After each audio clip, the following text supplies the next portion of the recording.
Assalamualaikum besti-besti Lufluf Indonesia kesayangan si akunya. Jumpa lagi di Viral for Justice dengan hashtag kita usut tuntas korupsi TPPU Asabri, save potongan gaji TNI Polri Asabri dari korupsi dan TPPU.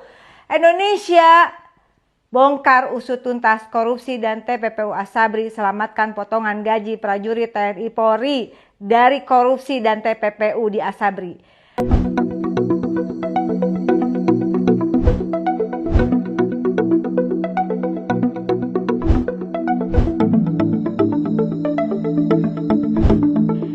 Izin aku sampaikan analisis konstitusional hukum dan hak asasi manusia. Saya mencermati berkembangnya proses penegakan hukum yang berkaitan dengan dugaan tindak pidana korupsi dan atau tindak pidana pencucian uang TPPU dalam penanganan perkara PT Asabri Persero. Indonesia dalam negara hukum sebagaimana ditegaskan pasal 1 ayat 3 Undang-Undang Dasar NRI tahun 1945.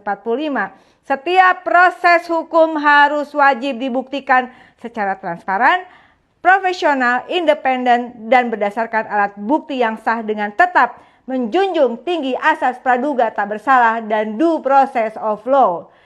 Dengan ramainya kasus dugaan TPPU Asabri yang lagi rame ini, maka menurut saya harus dijelaskan kepada publik, sampai belepotan nih, adalah apakah dugaan TPPU tersebut merupakan pengembangan dari tindak pidana asal korupsi PT Asabri yang lalu atau justru berkaitan dengan proses penyitaan, pengelolaan, penampungan, pelelangan, dan eksekusi aset hasil rampasan oleh Kejaksaan Agung. Perbedaan konstruksi hukum ini akan menentukan arah pembuktian sekaligus akuntabilitas penegakan hukum.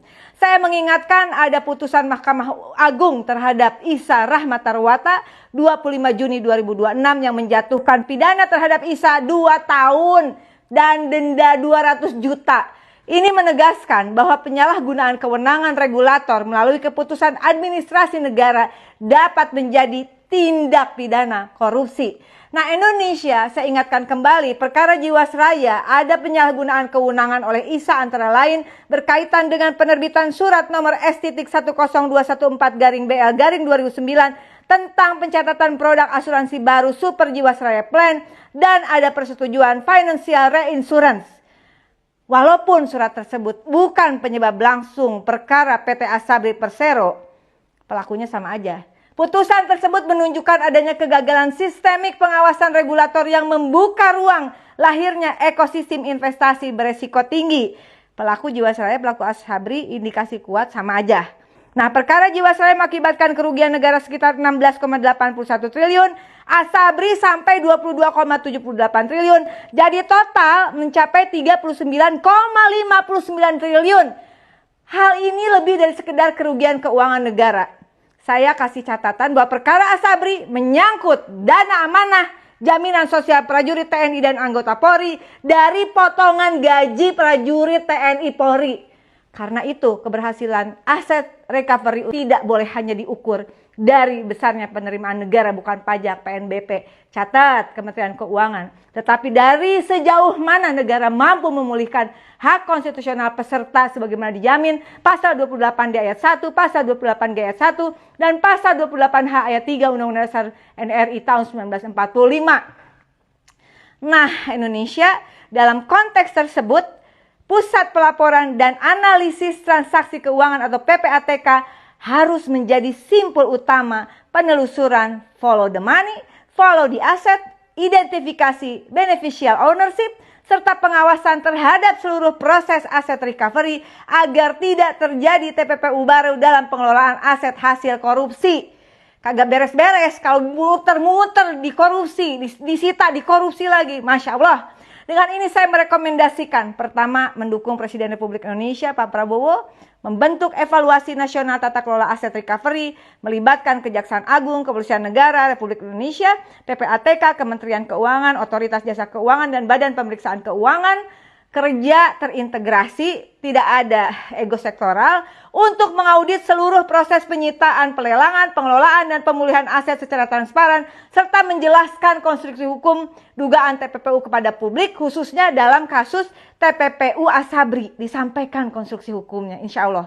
Mendukung Presiden Republik Indonesia menerbitkan peraturan pemerintah tentang tata kelola aset recovery dan dana amanah, karena ini dana amanah peserta, ini potongan gaji, sebagai lex spesialis yang memastikan aset hasil korupsi yang berasal dari dana pensiun, dana jaminan sosial, dan dana amanah lainnya diprioritaskan untuk memulihkan hak konstitusional rakyat yang dirugikan, bukan serta-merta dikategorikan barang milik negara. Janggal, catat Kementerian Keuangan. Ketiga adalah memperkuat kewenangan dan integrasi PPATK dalam sistem aset recovery nasional melalui pengawasan digital terpadu terhadap seluruh aliran aset hasil korupsi dan TPPU agar tidak terjadi penyalahgunaan kewenangan maupun kejahatan baru selama proses pemulihan aset. Sampai belibet karena ini ada lingkaran setan. Setannya dipotong, bukan, aduh pusing deh gue. Negara hukum tidak boleh berhenti pada memenjarakan koruptor dan menambah PNBP atau hanya sebagai ribut polemik nasional. Negara wajib membongkar seluruh arsitektur korupsi, memastikan setiap aset hasil kejahatan terlacak hingga nyampe ke penerima manfaat akhirnya, serta mengembalikannya untuk memenuhi hak konstitusional rakyat yang menjadi korban, termasuk para prajurit TNI Polri yang dipotong dari gajinya tiap bulan. Tiap bulan, gak mikirin deh kalau yang atas-atas yang udah kaya, yang di bawah itu prajurit TNI Polri. Banyak yang butuh potongan gajinya di Asabri diselamatkan. Indonesia terus bersuara, never give up. Pak Presiden Prabowo, terima kasih. Mudah-mudahan ini menjadi momentum untuk perbaikan tata kelola bagaimana menangani korupsi dan TPPU di semua lini. Khususnya saat ini adalah terkait dana di Asabri yang ketika Pak Presiden menjabat Menhan, kasus ini akhirnya bisa terbongkar. Saya melacak dari 2009 dengan berbagai intimidasi dan tekanan. Ketika Pak Prabowo menjadi Menhan, baru kasus ini bisa dibongkar. Lanjutkan Pak, selamatkan Pak uang potongan gaji prajurit TNI Polri.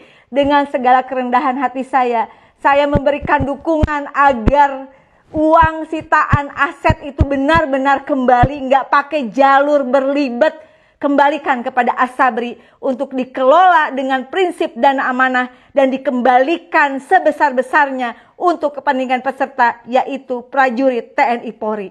Terima kasih Indonesia, teruslah bersuara, teruslah berjuang bersama. Terima kasih, salam sopan Indonesia. Pada ribut mulu kagak jelas. Sabar.